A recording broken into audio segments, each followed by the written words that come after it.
আসসালামু আলাইকুম প্রিয় দর্শক, আপনাদের আমন্ত্রণ জানাচ্ছি আরটিভির স্বাস্থ্য বিষয়ক পরামর্শমূলক অনুষ্ঠান সুস্থ থাকুন দেখবার জন্য। প্রিয় দর্শক, আমাদের শরীরের সর্ববৃহৎ অঙ্গ হিসেবে অভিহিত করা হয় আমাদের চর্ম বা স্কিন বা ত্বককে। আমরা জানি ত্বকে নানাবিধ চর্মরোগ হতে পারে আমাদের পরিবেশ, যে পরিবেশে আমরা বসবাস করি সেই পরিবেশের কারণে, অথবা ঋতু পরিবর্তনজনিত কারণে, যেমন গ্রীষ্ম, বর্ষা, শীত ইত্যাদি, অথবা বিভিন্ন ঔষধের প্রতিক্রিয়া হিসেবে, অথবা বিভিন্ন কারণে, বংশগত কারণেও বা জন্মগত কারণেও বিভিন্ন চর্মরোগ দেখা দিতে পারে।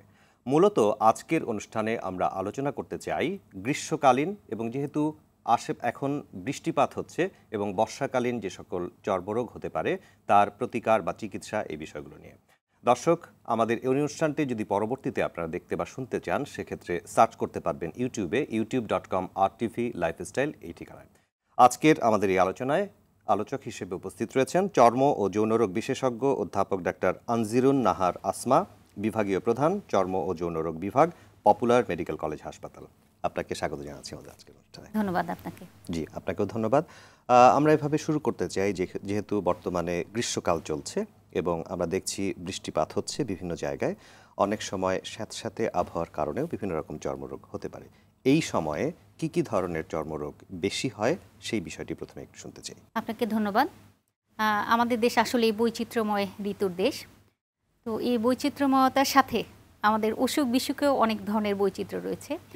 তো এই সিজনে যেটা হয়, প্রচণ্ড গরম, শরীর কিন্তু অনেক ঘেমে যায়। এই ঘেমে যাওয়ার কারণে যে আমাদের শরীরের ত্বকের যে ভাঁজগুলো রয়েছে সেই জায়গায় খুবই যেই চর্মরোগটি আমরা খুব বেশি পাই সেটি হচ্ছে ফাঙ্গাসের আক্রমণ, মানে ছত্রাকজনিত সমস্যা, যেটাকে আমরা মেডিকেলের ভাষায় বলি টিনিয়া ইনফেকশন বা ডার্মাটোফাইটোসিস। গ্রাম বাংলা এটিকে দাদ হিসাবে সবাই চিনে থাকে। এই দাদের সমস্যাটা কিন্তু এখন প্রচুর পরিমাণে দেখা যাচ্ছে এবং এটা বলতে পারেন যে এটি একটা ভয়াবহ রকমের সমস্যা আকারে দেখা দিচ্ছে। কারণ 5 বছর আগেও যদি আমি বলি তাহলে কিন্তু দাদের সমস্যাটা এত প্রকট ছিল না। আচ্ছা, এই ছত্রাকজনিত ইনফেকশন বা দাদ যেটি আপনি বলছেন সেটি আসলে ক্রমাগত বেড়ে চলেছে বলতে চাইছেন। এটি একটি রোগ, আরও বেশ কিছু রোগ রয়েছে বর্ষাকালীন আমরা দেখতে পাই। সেটির মধ্যে হচ্ছে এক ধরনের ইনফেকশন যেটাকে বলি আমরা ইম্পেটাইগো। এছাড়াও আরেকটি চর্মরোগ এখন অতিরিক্ত বিস্তার লাভ করেছে, সেটি হচ্ছে স্কেবিস, যেটি ঘরে ঘরে দেখা যাচ্ছে এবং এটি কিন্তু ঠিক ঋতুর সমস্যা বলবো না, এটি সারা বছরই দেখা যাচ্ছে, সারা বছরই হতে পারে। জি, আমরা মূলত 3 ধরনের রোগের কথা শুনলাম। আমাদের আলোচনার প্রাসঙ্গিক ক্রমে আরও বেশ কিছু রোগের কথা আমরা আলোচনা করতে পারি। প্রথমেই আপনি টিনিয়া ইনফেকশনের কথা বলেছেন বা ছত্রাকজনিত ইনফেকশন, দাদের সমস্যা কাদের ক্ষেত্রে বেশি হতে পারে বা কোন পরিবেশে থাকলে বেশি হতে পারে, কিভাবে লক্ষণগুলো প্রকাশ? লক্ষণগুলো হচ্ছে যে দেখা যায় যে খুব চুলকাচ্ছে এবং গোল গোল চক্রাকারে, এটি চক্রাকারে প্রতিদিনই বৃদ্ধি পাচ্ছে এবং খুব সুন্দর একটি বর্ডার দেখা যায়। বর্ডারের ভিতর কিছুটা স্কেল মানে আঁশ দেখা যায় এবং প্রচণ্ড চুলকানি। সাধারণত চামড়ার যে ভাঁজগুলো রয়েছে, যেমন বগলে, কুচকিতে, মহিলাদের ক্ষেত্রে ব্রেস্টের নিচে, এই সমস্ত জায়গায় এবং বাচ্চাদের ক্ষেত্রেও দেখা যাচ্ছে এই রোগটি। এবং এটি দেখা যায় যে খুব দ্রুত ছড়ায়। পরিবারে একজন থাকলে দেখা যায় যে আরও 2-4 জনের দেখা যাচ্ছে, আরেকজনের মানুষের যাচ্ছে এবং অসম্ভব চুলকানি। বেশিরভাগ ক্ষেত্রে দেখা যায় যাদের একটু হাইজিনের প্রবলেম কিংবা যাদের একটু ইমিউনিটির একটু সমস্যা রয়েছে, যেমন ডায়াবেটিস, বা যারা অনেকদিন ধরে যাদের তাদের একটু অতিরিক্ত বেশি দেখা যাচ্ছে এই সমস্যাটি। আরেকটি কথা বলেছেন যে পরিষ্কার পরিচ্ছন্নতার অভাবে এটি হতে পারে, যেহেতু স্যাঁতস্যাঁতে আবহাওয়ার সাথে এটি সরাসরি সম্পর্কিত। আমরা লক্ষণগুলো শুনেছি, চিকিৎসা কিভাবে করা হয় বা কতদিন ধরে চিকিৎসা করতে হয়? চিকিৎসার ব্যাপারে আমি সবসময় যেটা বলি যে এখন যেটা সমস্যা শুরু হয়েছে, যে চিকিৎসার ক্ষেত্রে মানুষ যে ভুলগুলি করে আমি আগে সেটা বলবো। আমরা দেখা যায় যে যার একটু বেশি সমস্যা সেই আমাদের কাছে আসছে, তাকে চিকিৎসা দিচ্ছি, সে কিছুটা ভালো হওয়ার পরে কিন্তু ওষুধটা খাচ্ছে না। পরিবারের অন্য যার একটু কম সমস্যা সে চিকিৎসাটা নিচ্ছে না, যার ফলে একটা কার্যকরী চিকিৎসা দেওয়ার জন্য অনেক রকমের সমস্যা দেখা যায়। তো আমরা প্রথমে যেটা করি সেটা হচ্ছে একটা কাউন্সেলিং, রোগীকে ভালোভাবে বুঝায় যে আপনার যে সমস্যাটি রয়েছে, আপনার এই সমস্যাটির জন্য আপনাকে কিন্তু ওষুধ খেতে হবে 4 থেকে 6 সপ্তাহ কিংবা তারও বেশি, সাথে ওষুধ লাগাতে হবে। সেই সাথে আপনার পরিবারের যদি কারো সমস্যা থেকে থাকে কিংবা সামান্য সমস্যাও থেকে থাকে, তাকেও চিকিৎসাটা নিতে হবে। যেহেতু একজন থেকে আরেকজনের জিনিসটা ছড়াচ্ছে, কাজেই সকলের একত্রে চিকিৎসা করা। আরেকটা যেটা বলি যে হাইজিনের প্রবলেম, আমি যেটা বললাম পরিষ্কার পরিচ্ছন্ন। বর্ষাকালে যেহেতু আমরা অতিরিক্ত ঘেমে যাই, ঘেমে যাওয়ার পরে এই ঘামটা কিন্তু শরীরে শুকানো যাবে না, বা ঘেমে গিয়েছে যে কাপড় চোপড়গুলোতে সেগুলো কিন্তু না ধুয়ে আর পরা যাবে না। এই জিনিসগুলো, বিছানার চাদর চেঞ্জ করতে হবে ঘন ঘন, বা আমরা যে টাউলটা দিয়ে প্রতিদিন গা মুছছি সেটা যাতে পরিষ্কার থাকে, এই জিনিসগুলা, কিংবা তার যদি কখনো কোনো রোগ থেকে থাকে যেমন ডায়াবেটিস, সেটার একটা চিকিৎসা ঠিকমতো নেওয়া, নিয়ন্ত্রণে রাখা, এবং ঠিকমতো ওষুধ সেবন করা এবং সাথে ব্যবহার করা। অধিকাংশ রোগী দেখা যায় কি যে কাজটা করে সেটা হচ্ছে যে হয়তো 2 সপ্তাহ পরে তার কিছুটা ইমপ্রুভমেন্ট দেখা গেল, তারপর সে ওষুধটা বন্ধ করে দেয়। সেটি করা যাবে না। নিশ্চয়ই এই পরামর্শগুলো আমাদের দর্শকরা শুনবেন বা মেনে চলবেন। আপনি আরেক ধরনের ইনফেকশনের কথা বলছিলেন, ইমপেডিগো, একটু সেই সম্পর্কে বলবেন। ইমপেডিগো হচ্ছে এক ধরনের ব্যাকটেরিয়াজনিত একটা সমস্যা। এটিতে যেটি হয় যে ব্যাকটেরিয়া ইনফেকশন হয় সাধারণত বাচ্চাদের বেশি হয়, এক্সপোজ পার্ট যেগুলো রয়েছে। এটার বৈজ্ঞানিক নামটা হচ্ছে ইমপেটাইগো কন্টাজিওসা। কন্টাজিওসা মানে হচ্ছে কন্টাজিয়াস, মানে এটাও কিন্তু একজন থেকে আরেকজনের কাছে যেতে পারে, বিশেষ করে বাচ্চারা যারা একই সাথে খেলাধুলা করে। তো এই ক্ষেত্রে ব্যাকটেরিয়ার ইনফেকশন যেহেতু এটার চিকিৎসা পদ্ধতি আমরা অ্যান্টিবায়োটিক এবং সেই সাথে অবশ্যই হাইজিন মেইনটেইন, এটা একটা আসলে লক্ষণগুলো কিভাবে প্রকাশ পায় বা শরীরের কোন অংশে হয়, কোন বাচ্চাদের ক্ষেত্রে হতে পারে সেটি যদি সাধারণত একসাথে অনেক বাচ্চা যখন একটা রুমে থাকে, সাধারণত বিশেষ করে যে মাদ্রাসাতে দেখা যায় যে আমরা বা হোস্টেলগুলোতে, ছাত্রাবাসে, এই ছাত্রাবাসে অনেক ছাত্র একসাথে থাকে, তখন দেখা যায় যে একজনের যদি কোনোভাবে ইনফেক্টেড হয়ে যায় তখন সে আরও 2-4 জনকে ইনফেক্ট করছে। তো এটা লক্ষণ হচ্ছে যে প্রথমে ছোট একটা ফোসকার মতো দেখা যায়, যেটার পানিটা কিছুটা ঘোলাটে, তারপর দেখা যায় অতি দ্রুত সেটা ফেটে গিয়ে উপরে একটা স্ক্যাবের মতো পড়ছে, যেটা একটু গোল্ডেন কালারের, এবং ওটা যদি তুলে ফেলা হয় তাহলে যে আবার নতুন করে রস জমা হয়, আবার নতুন একটা স্ক্যাব তৈরি হচ্ছে। তবে এটার চিকিৎসা পদ্ধতি কিছুটা সহজ। অ্যান্টিবায়োটিক যদি প্রপারলি খাওয়া হয়, অ্যান্টিবায়োটিক কোর্স যদি করা হয় এবং যদি লাগানোর অ্যান্টিবায়োটিক দেওয়া যায় তাহলে এটি সাধারণত সেরে যায়। আচ্ছা, এই ধরনের চর্মরোগ কি একজন থেকে আরেকজনের ক্ষেত্রে ছড়াতে পারে? ছড়াতে পারে, জি জি।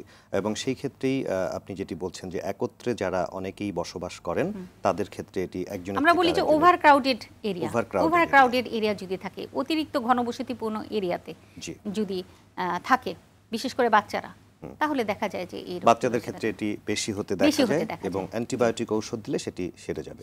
কাজেই সময় মতো চিকিৎসকের কাছে আসলে অবশ্যই উপকার পাওয়া যাবে। গ্রীষ্মকালীন এই দুটো রোগের কথা আমরা শুনলাম। আমরা ইদানিং শুনছি যে অনেকের ক্ষেত্রেই চিকেন পক্সে আক্রান্ত হচ্ছেন অনেকে, এবং চিকেন পক্স সম্পর্কে আপনার কাছে এই সুযোগে আমরা একটু শুনে নিতে চাই। চিকেন পক্স যখন প্রথমেই হয়ে থাকে বা প্রথমেই কারো উঠে থাকে, কিভাবে প্রথমে লক্ষণগুলো প্রকাশ পায় এবং কিভাবে চিকিৎসা করেন আপনারা, সেই বিষয়টি পুরোপুরি যদি আমাদের দর্শকদের। চিকেন পক্সের ক্ষেত্রে যেটি আমরা বলি যে সেটি সাধারণত দেখা যায় যে ছোট ছোট ভিসিকেল বা পানিযুক্ত এক ধরনের ফোসকার মতো ছোট ছোট, যেগুলো বেশ জলজলে টাইপের এবং যেগুলো বডির সেন্টার থেকে শুরু করে পেরিফেরির দিকে যেতে থাকে। সাধারণত দেখা যায় যে বুকে, মুখে, বগলে, তারপর আস্তে আস্তে প্রতিদিন একটা ক্রপস আকারে, আজকে বেশ কিছু গোটা দেখা গেল 20-25টা, তারপর দেখা গেল 2 দিন উঠছে না, তারপর 3 দিনের দিন আবার 20-25টা ক্রপস আকারে এগুলো চলে আসে। তো যখন ফার্স্ট ক্রপসটা হয় তখন যেই গোটাগুলো হলো, সেকেন্ড টাইম যখন আবার হচ্ছে নতুন কিছু গোটা, তখন পুরনো গোটাগুলো কিন্তু অনেকটা কালো কালো হয়ে যায়, তখন এটা শুকিয়ে যায়।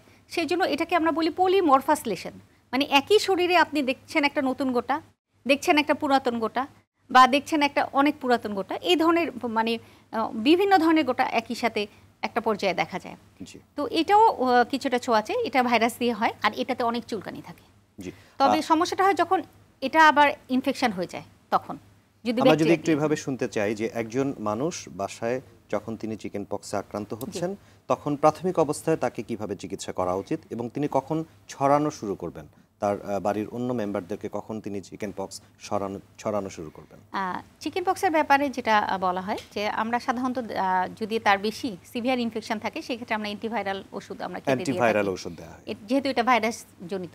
আর এমনি তার খাবার দাবার এবং তার অন্যান্য সবকিছু কিন্তু একটা স্বাভাবিক মানুষের মতোই থাকবে। অনেক ধরনের কুসংস্কার থাকে যে মাছ খাওয়া যাবে না, এটা যাবে না, ওরকম কোনো ব্যাপার। তার যে রেগুলার যে খাদ্যাভ্যাস সেটি তার স্বাভাবিক, সবকিছু খাবার খাবে, স্বাভাবিক সে গোসল করবে, সবকিছু স্বাভাবিক থাকবে। এবং আমরা যদি প্রয়োজন হয় তাহলে তাকে অ্যান্টিভাইরাল, কিংবা যদি ইনফেকশন থাকে তাহলে তাকে অ্যান্টিবায়োটিক দিব। এখন ছড়ানোর ব্যাপারটা যেটা, সেটা হচ্ছে যে তার ইনফেকশন যখন ধরা পড়লো তখন থেকে কিন্তু যখন ক্রাস্টটা একদম পড়তে থাকে, যখন শুকিয়ে যায়, সেই ক্রাস্টটাও থেকেও কিন্তু ছড়াতে পারে। তো একদম সম্পূর্ণ ভালো হয়ে না যাওয়া পর্যন্ত, ক্রাস্ট একেবারে শরীর থেকে সরে না যাওয়া পর্যন্ত কিন্তু সে আরেকজনকে ছড়াতে পারে। অর্থাৎ সেটি 1 সপ্তাহ থেকে 2 সপ্তাহ পর্যন্ত ডিউরেশন হতে পারে যখন তিনি ছড়াতে পারেন। এই সময়ে ঔষধ ছাড়া অন্য কোনো সতর্কতার কি প্রয়োজন রয়েছে? অন্য কোনো সতর্কতার ব্যাপারে আমি বলবো যে অবশ্যই তাকে খোলামেলা পরিবেশে থাকতে হবে, কোনোভাবেই যাতে ইনফেক্টেড না হয়।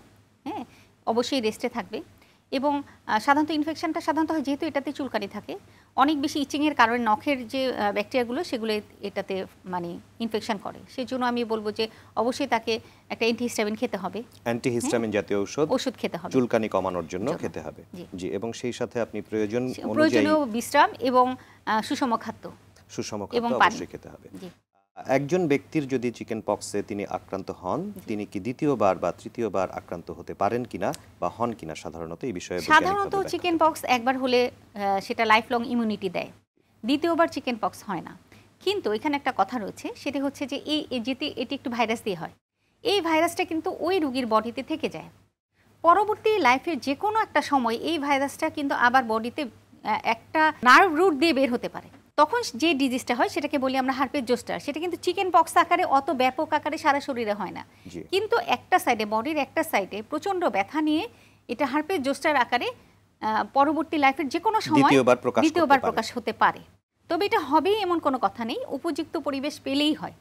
তবে এখানে আসার কথা হচ্ছে এই হার্পেস জোস্টারও কিন্তু জীবনে একবারই হয়ে থাকে। আচ্ছা, স্ক্যাবিজের ক্ষেত্রে কিভাবে চিকিৎসা আপনারা করে থাকেন সাধারণত এবং সাবধানতা কি অবলম্বন করতে হয় সেটি আমরা শুনবো। স্ক্যাবিজ সম্পর্কে আরও ছোট্ট দু একটি তথ্য আপনার কাছে নেব ছোট্ট একটি বিরতি নেবার পরে আমরা অন্যান্য ডিজিজ নিয়ে আলোচনা করব। প্রিয় দর্শক, সুস্থ থাকুন অনুষ্ঠানের এই পর্যায়ে খুব সংক্ষিপ্ত সময়ের একটি বিরতিতে যাচ্ছি আমরা, কিছুক্ষণের মধ্যে ফিরবো, আমাদের সঙ্গেই থাকবেন।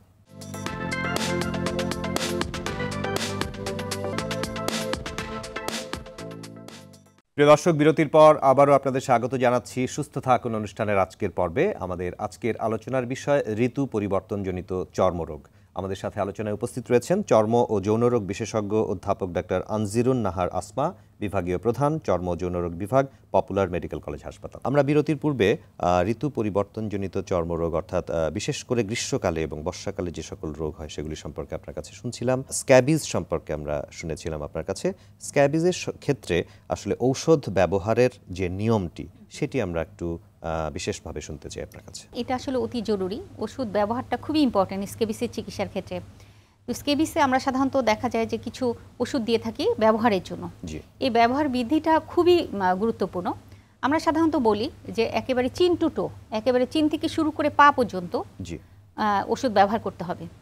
ওষুধ ভেদে এটা কখনো এক রাত্রের জন্য কিংবা 3 রাত্রের জন্য কিংবা 5 রাত্রের জন্য কিন্তু আমরা দিয়ে থাকি। আরেকটা জিনিস ইম্পর্টেন্ট যে একদম ছোট বাচ্চাদের ক্ষেত্রে কিন্তু ইনফেন্ট যারা, তাদের ক্ষেত্রে কিন্তু মাথাও স্ক্যাবিজ দেখা যায় বা গালেও স্ক্যাবিজ দেখা যায়।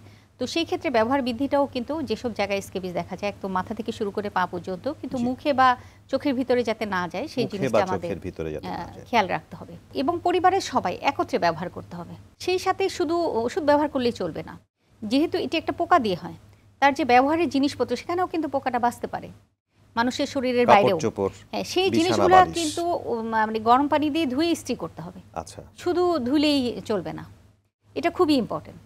এবং রিঅ্যাপ্লিকেশন বলে একটা কথা আছে, প্রথমবার ব্যবহারের পরে 7 দিন পরে আমরা কখনো কখনো আবার নতুন করে আবার ব্যবহার করতে দিই, যেটিও বাসার সবাইকেই করতে হবে। আপনি দীর্ঘদিন ধরে কাজ করছেন চর্ম যৌনরোগ বিশেষজ্ঞ হিসেবে, যেহেতু এটি সম্পর্কিত, আমি একটু কমনলি জানতে চাই যে খুব কমন যৌনরোগ হিসেবে কি ধরনের রোগী আপনাদের কাছে আসেন, বা আমরা অনেক সময় এরকম শুনি মানুষ অনেক অপচিকিৎসার শিকার হন বিভিন্ন যৌন সমস্যায়। এই বিষয়ে আপনার মেসেজ কি আছে? ইদানিং কিন্তু আমরা যৌন রোগ সেগুলো কিন্তু প্রচুর পরিমাণে পেয়ে থাকি, বিশেষ করে হার্পেস ইনফেকশন যেটা সাধারণত আমরা সকলেই চিনি জঠোসা বলে, ঠোঁটে যেটা হয় সেটা কিন্তু জেনিটালিয়াতেও হয়, এটাকে বলি আমরা জেনিটাল হার্পেস। এটির উপদ্রব ইদানিং বেশ আমরা পাচ্ছি। এছাড়াও অতি প্রাচীনকাল থেকে যেই সমস্ত যৌন সমস্যাগুলো ছিল, সিফিলিস এবং গনোরিয়া, সেগুলোও কিন্তু আমরা পাচ্ছি। আমাদের দেশে যদিও এইডসের পেশেন্ট কিছুটা কম, কিন্তু তারপরও একেবারে পাওয়া যায় না সেরকম না। তো সেই ব্যাপারেও আমাদের সচেতন থাকতে হবে। এছাড়াও জেনিটাল ওয়ার্ড, যৌনাঙ্গে এক ধরনের আঁচিল, এটাও কিন্তু আমরা প্রচুর পেয়ে থাকি। তো এই সম্পর্কে আসলে জনগণ সচেতনতার দরকার, জনসচেতনতা। এছাড়া আরও এক ধরনের রোগী আমাদের কাছে আসেন, যারা আসেন আসলে লস অফ লিবিডো বা তার সেক্সুয়াল মানে ইরেকটাইল ডিসফাংশন কিংবা তার যৌন আগ্রহ নেই বা অনীহা কাজ করে, এই ধরনের বেশ মহিলা এবং পুরুষ উভয় ধরনের রোগী কিন্তু আমরা পেয়ে থাকি। জি, আপনার কাছে আমরা রোগগুলো সম্পর্কে জানলাম, যেগুলি সেক্সুয়ালি ট্রান্সমিটেড ডিজিজ হতে পারে অথবা কমনলি যে সকল সমস্যা নিয়ে রোগীরা আসছেন। সেই সাথে সাথে আমরা এই মেসেজটিও আপনার মাধ্যমে আমাদের দর্শকদেরকে দিতে চাই, সেটি হচ্ছে যে আমরা অনেক সময় এই বিষয়টিকে নিয়ে অনেক অপচিকিৎসার শিকার হই। অনেক ঔষধ যেগুলি আসলে ব্যবহার করা উচিত নয় সেরকম চিকিৎসার শিকার হই, হয়তো বা সঠিক চিকিৎসকের কাছে না গিয়ে আমরা কিছু টোটকা চিকিৎসা করে বরং আমরা নিজেরা ক্ষতি করি। অনেক সময় লজ্জার কারণেও আমরা এই জিনিসগুলো চিকিৎসকের কাছে খুলে বলতে চাই না। সেই বিষয়ে যদি জাস্ট একটু পরামর্শ দিতেন আমাদের দর্শকদেরকে। দর্শকদের প্রতি আমার পরামর্শ থাকবে যে যৌন রোগও 8-10টা সাধারণ রোগের মতো কিন্তু একটা রোগ। আপনার যদি কোনো সমস্যা মনে হয় যে সেটি হোক যৌন রোগের লক্ষণগুলি সাধারণত থাকে যে পেশাবের রাস্তা দিয়ে পুঁজ যাওয়া, যেটি গনোরিয়ার ক্ষেত্রে আমরা দেখি, কিংবা একটা ক্ষত, যৌনাঙ্গে ক্ষত, যেটা আমরা সাধারণত সিফিলিসের ক্ষেত্রে দেখি, যেটাতে কোনো ব্যথা থাকে না, কিংবা যৌনাঙ্গে আঁচিল তো আমরা কম বেশি সবাই চিনি। এই ধরনের সমস্যা দেখা দিলে কিন্তু কোনো রকম দেরি না করে, কোনো রকম অপচিকিৎসার শিকার না হয়ে অবশ্যই চিকিৎসকের শরণাপন্ন হওয়া উচিত, কারণ এই রোগগুলো কিন্তু নিরাময় সম্ভব। আমরা আরও স্কিন ডিজিজ সম্পর্কে বেশ কিছু তথ্য পেতে চাই আপনার মাধ্যমে। আমরা এক্সিমা সম্পর্কে শুনি। এক্সিমা খুব কমন একটি রোগ, অনেকের ক্ষেত্রেই হয়। আসলে এক্সিমার লক্ষণগুলো কিভাবে প্রকাশিত হয় এটি সম্পর্কে একটু আমাদেরকে জানাবেন। এক্সিমার যেই লক্ষণটি সবসময়ই থাকবে সেটি হচ্ছে চুলকানি। জি, চুলকানি থাকবেই। সেই সাথে আমরা দেখি যে যদি এক্সিমাটি অ্যাকিউট এক্সিমা বা নতুন এক্সিমা হয়, তাহলে দেখা যায় যে অনেক সময় ছোট ছোট ফুসকুড়ি, কিছুটা পানি, এই ধরনের সমস্যা দেখা যেতে পারে।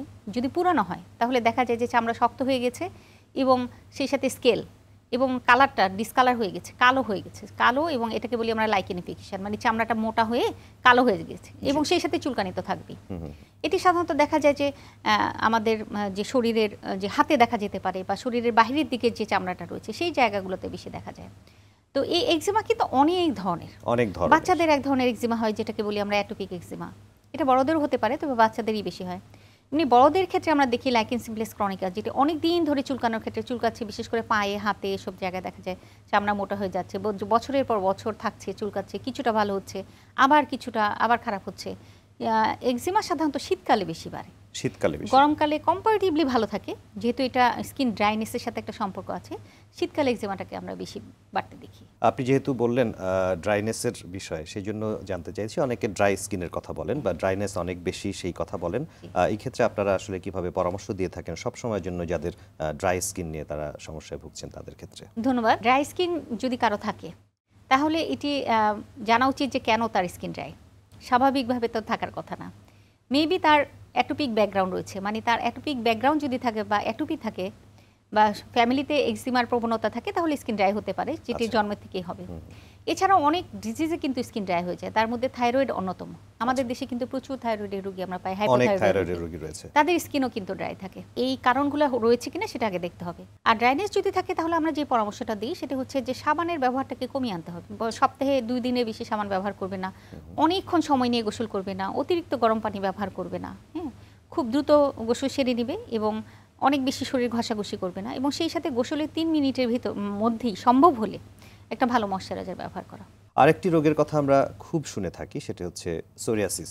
সোরিয়াসিস সম্পর্কে আপনার কাছে একটু তথ্য পেতে চাই। সোরিয়াসিস রোগ সম্পর্কে আমাদেরকে বা আমাদের দর্শকদের জন্য একটু তথ্য দেবেন। ধন্যবাদ আপনাকে। সোরিয়াসিসও আমাদের দেশে মোটামুটি কমন।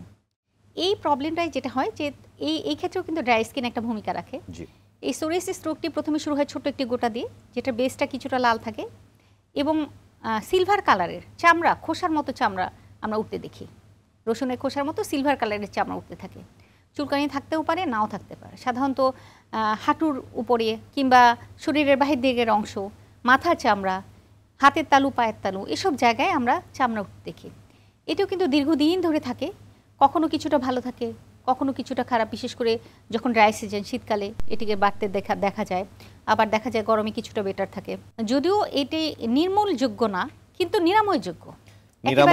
কিন্তু পুরোপুরি ভালো হয় না, সেটি আপনি বলতে চাইছেন? পুরোপুরি ভালো হবে, একেবারেই নির্মূল সম্ভব না হলেও এটি নিরাময়যোগ্য। আমরা আলোচনার শেষ প্রান্তে চলে এসেছি। যেহেতু আপনি একজন স্কিন স্পেশালিস্ট হিসেবে কাজ করছেন, আবারও আপনার কাছে এভাবে আমরা জানতে চাইবো যে আমরা সৌন্দর্য বর্ধনের ক্ষেত্রে অনেকেই দেখা যায় যে আমরা কিন্তু কিছু অপচিকিৎসার শিকার হই, অথবা সৌন্দর্য বর্ধন করতে গিয়ে অনেক কিছু আমরা ব্যবহার করতে চাই বা ব্যবহার করে থাকি যেগুলি আসলে আমাদের ত্বকের ক্ষতি করতে পারে, সেই বিষয়গুলো নিয়ে যদি আমাদেরকে পরামর্শ দিতেন বা আমাদের দর্শকদের জন্য কিছু। ধন্যবাদ। খুবই গুরুত্বপূর্ণ একটি প্রশ্ন। সৌন্দর্য বর্ধন করতে গিয়ে আমরা বেশিরভাগ সময় কিন্তু ত্বকের অনেক ক্ষতি করে ফেলি। এই ক্ষেত্রে সবচেয়ে বড় যেই জিনিসটি ক্ষতি করে সেটি হচ্ছে স্টেরয়েড যুক্ত ক্রিম। স্টেরয়েড যুক্ত ক্রিম যখন মানুষ প্রথম ব্যবহার করতে শুরু করে তখন দেখা যায় যে ত্বক কিছুটা সামান্য কিছুটা উজ্জ্বল হয়ে মানে উজ্জ্বল দেখা যাচ্ছে, উজ্জ্বল হয় না, দেখা যাচ্ছে, এবং এই ফাঁদেই কিন্তু মানুষ পা দেয়। তখন সেই স্টেরয়েড ক্রিম দিনের পর দিন ব্যবহার করতেই থাকে, যার ফলে অনেক ধরনের সমস্যা দেখা যায় এবং যেগুলো অনেক ক্ষেত্রে আবার পরিপূর্ণভাবে ঠিক করা সম্ভব হয় না। সেজন্য উজ্জ্বলতার জন্য যদি এই ধরনের স্টেরয়েড ক্রিম না মেখে চিকিৎসকের পরামর্শ নেওয়া যায় তাহলে বেটার। আপনাকে অনেক ধন্যবাদ। আমরা গ্রীষ্মকালীন চর্মরোগ সম্পর্কে শুনেছি বা বর্ষাকালীন চর্মরোগ সম্পর্কে শুনেছি বা সারা বছর ধরে যে সকল কমন চর্মরোগ আমাদের শরীরে হতে পারে সেগুলি থেকে কিভাবে প্রতিরোধ করা যায় বা চিকিৎসা সম্পর্কে আপনার কাছে সহজভাবে আমরা জানতে পেরেছি। অসংখ্য ধন্যবাদ আপনাকে আমাদের দর্শকদের জন্য তথ্যগুলো দেওয়ার জন্য। আপনাকেও ধন্যবাদ, সেই সাথে আরটিভির দর্শকদেরকেও ধন্যবাদ। প্রিয় দর্শক, এতক্ষণ আমরা সুস্থ থাকুন অনুষ্ঠানের আজকের পর্বে নানা ধরনের চর্মরোগ সম্পর্কে জেনেছি। বিশেষ করে গ্রীষ্মকালে যে সকল চর্মরোগ বেশি হতে পারে সেই চর্মরোগগুলোর লক্ষণ সম্পর্কে জেনেছি এবং চিকিৎসার ধরন সম্পর্কেও জেনেছি। সারা বছর জুড়ে আমাদের যে ধরনের চর্মরোগ হতে পারে সেগুলি সম্পর্কে জেনেছি। আমরা কিছু কিছু ক্ষেত্রে জানতে পেরেছি যে আমরা অনেক সময় অপচিকিৎসার শিকার হই বা ভুল চিকিৎসার শিকার হই, অথবা বিশেষজ্ঞ চর্মরোগ বিশেষজ্ঞের শরণাপন্ন না হয়ে নিজে নিজে চিকিৎসা করতে গিয়েও আমরা কিছু কিছু রোগের আরও বেশি ক্ষতি করে ফেলি। সেই বিষয়গুলিতে যাতে আমরা সকলেই সচেতন থাকি। আপনাদেরকে অসংখ্য ধন্যবাদ আমাদের আজকের আলোচনাটি উপভোগ করবার জন্য এবং আগামী সপ্তাহের সুস্থ থাকুন অনুষ্ঠান দেখবার আমন্ত্রণ জানিয়ে আজকের মতো এখানেই বিদায় নিচ্ছি। আল্লাহ।